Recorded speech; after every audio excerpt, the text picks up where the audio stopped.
दुनिया की सबसे बड़ी इकोनॉमी जो अमेरिका है, वो एक बार फिर शटडाउन के भूत के चक्कर में फंस गया है। जी हाँ, 2018 के बाद अब 7 सालों के बाद फिर से ऐसा सीन हुआ है कि वहाँ पर सरकार के पास कोई ज़रूरी कामों के लिए पैसे की तंगी हो गई है।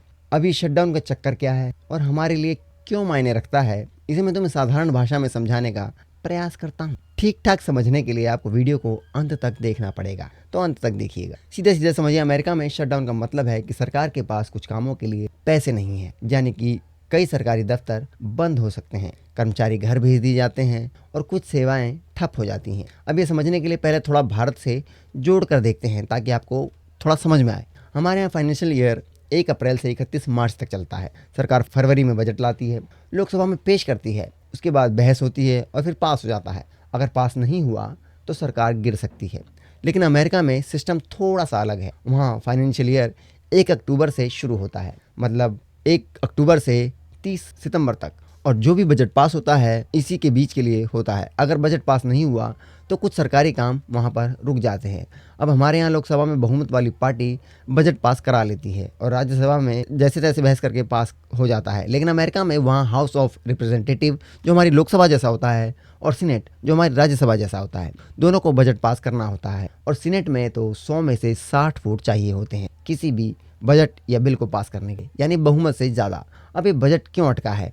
ये सीन है कि सीनेट में डोनाल्ड ट्रंप की रिपब्लिकन पार्टी के पास 53 सीट है, 2 निर्दलीय सांसदों को साथ मिला हुआ है, तो 55 हो जाते हैं। लेकिन 60 वोट चाहिए, यानी कि 5 और चाहिए थे जो बाइडेन की डेमोक्रेटिक पार्टी से मिलने वाले थे। लेकिन डेमोक्रेट्स ने ना बोल दिया। मंगलवार रात को वोटिंग हुई, 55 ने हाँ कहा, 45 ने नहीं।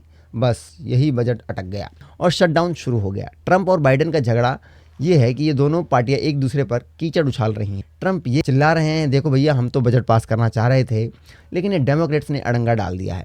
और बाइडेन वाले ये कह रहे हैं कि भाई तुम्हारे पास सत्ता है, फिर भी तुम हमसे क्यों बातचीत नहीं करते। असल में झगड़ा है हेल्थ केयर और अवैध प्रवासियों को लेकर। डेमोक्रेट्स चाहते हैं कि अवैध प्रवासियों को भी हेल्थ केयर और सोशल सिक्योरिटी मिले। हमारे यहाँ जैसे आयुष्मान भारत है, राजस्थान की चिरंजीवी योजना है, वैसे ही वहाँ पर भी फ्री हेल्थ केयर का सिस्टम है। लेकिन ट्रंप कहते हैं कि ये अवैध लोग हैं, इन्हें क्यों फ़ायदा देना, अपने टैक्स पेयर का पैसा अपने लोगों पर खर्च करना चाहिए। बस इस बात पर दोनों में ठनी हुई है। डेमोक्रेट्स कहते हैं हेल्थ केयर में कटौती मत करो और इसको और ज़्यादा बढ़ाओ। ट्रंप कहते हैं हम फालतू खर्च करेंगे ही नहीं। और ये लड़ाई ऐसे है कि बजट पास नहीं हो पा रहा। शटडाउन का मतलब क्या है? शटडाउन होने से क्या फ़र्क क्या पड़ता है?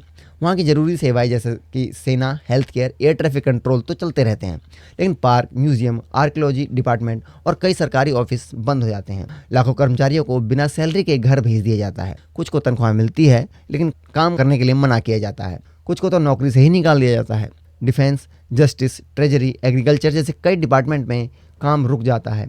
Social securities, housing, disaster relief, small business सब प्रभावित हो जाते हैं। क्या ऐसा पहले भी हुआ है? तो जी हाँ, ये कोई नई बात नहीं है। पिछले 50 सालों में अमेरिका में ऐसा 20 बार हो चुका है। ट्रंप के पिछले कार्यकाल में ही 2017 से 2021 में ये शटडाउन 3 बार हुआ। सबसे लंबा शटडाउन 2018 में 35 दिन का था। उस वक्त 25 से 35 हज़ार करोड़ का नुकसान हुआ था। 2013 में तो कनाडा बॉर्डर पर सिर्फ 1 सिपाही छोड़ दिया गया था, ये कहकर कि हमारे पास पैसे नहीं है। उसी साल सैनिकों की कब्रों की देखभाल का पैसा भी रोक दिया गया था। 2018 में एयरपोर्ट्स पर कर्मचारियों को रोका गया, फ्लाइट्स कैंसिल हुई। ट्रंप तो प्रचार के मास्टर हैं। एक बार तो व्हाइट हाउस में मेहमान आए और स्टाफ नहीं थे, तो बर्गर मंगवा कर खिला दिए और फोटो खिंचवा कर बोले देखो शटडाउन की वजह से ये हाल है। अब हमारे लिए ये है कि भारत पर इसका क्या असर होगा। अगर ये शटडाउन 30-35 दिन खिंच गया तो ग्लोबल मार्केट पर असर पड़ेगा। निवेशक पैसा निकाल सकते हैं, स्टॉक मार्केट डगमगा सकता है, सोने की कीमत चढ़ सकती है। भारत की आईटी सर्विसेज जो अमेरिका को जाती है उसके पेमेंट में देरी हो सकती है, वीज़ा प्रोसेसिंग रुक जाएगी। अमेरिका में भारतीय दूतावास में भी कुछ सर्विसेज रोक दी है, लेकिन लंबा असर इसका नहीं होता क्योंकि ये टेम्परेरी है। तो इन आखिर अब हमारे लिए है कि इनमें से कौन सही है, ट्रंप सही है या बाइडेन? ट्रंप कहते हैं हम अवैध प्रवासियों पर पैसा बर्बाद नहीं करेंगे। बाइडेन वाले कह रहे हैं हेल्थ केयर सबका हक है। कमला हैरिस ने ट्वीट किया था सब कुछ ट्रंप के कंट्रोल में है। फिर इल्ज़ाम हम पर क्यों लगा रहे हैं? इधर एलन मस्क भी ट्रंप के साथ दिख रहे हैं। अब जनता किसे सपोर्ट करेगी ये तो अगला इलेक्शन बताएगा। हमारा सिस्टम पार्लियामेंट्री है जहां बहुमत से सरकार चलती है। बजट पास ना हो तो सरकार गिर सकती है। अमेरिका का प्रेसिडेंशियल सिस्टम है जहां राष्ट्रपति का टर्म फिक्स है। शटडाउन हो या आग लग जाए, ट्रंप 4 साल तक राष्ट्रपति रहेंगे। हमारे यहाँ सरकार को बहुमत साबित करना पड़ता है, वहाँ राष्ट्रपति बिंदास डिसीजन ले सकता है। तो आपको क्या लगता है कौन सा सिस्टम बेहतर है? आप कमेंट करके बता सकते हैं। वैसे इतना ज़रूरी भी नहीं है, ये शटडाउन टेम्परेरी है, दोनों पार्टियां जल्दी ही किसी डील पर आ जाएगी। लेकिन तब तक अमेरिका में हंगामा मचा रहेगा। ट्रंप अपोजिशन को कोस रहे हैं, बाइडेन वाले अपनी बात पर अड़े हैं और हम बस पॉपकॉर्न लेकर ये सब ड्रामा देख रहे हैं। अगर ये जानकारी आपको पसंद आई है तो अपने यार दोस्तों के साथ शेयर कर सकते हैं। कमेंट में अपनी राय ज़रूर डालना और बता देना कि तुम्हें कौन सा सिस्टम ज़्यादा कूल लगता है। वीडियो में कोई भी दिक्कत आपको लगे तो आप बिंदास कमेंट में बता सकते हैं ताकि हम सुधार कर सके।